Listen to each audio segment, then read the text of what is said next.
మాట నీకోసం. యెషయా రాసిన గ్రంథము 60వ అధ్యాయము 15వ వచనము. నిన్ను విసర్జింపబడుటను బట్టియు ద్వేషింపబడుట బట్టియు ఎవడును నీ మార్గమును దాటిపోవుట నిన్ను శాశ్వత శోభాతిశయముగాను బహుతరములకు సంతోష కారణముగాను చేసేదను. దేవుడు మీతో చెప్పుచున్నాడు, చింతించకు, నాకు పిల్లలు లేరు గదా, నా తరమును నేను చూసానా అని నీలో వేదన ఉందా? అయితే ఈ మాట నీకే.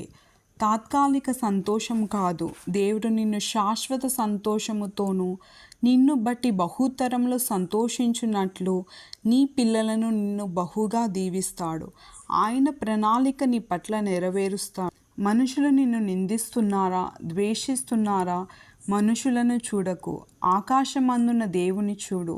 నీకు సహాయము చేయు దేవుడు ఆయనే. ఎల్లప్పుడూ నీకు తోడుగా నీలో ఉంటాడు. ఆమేన్.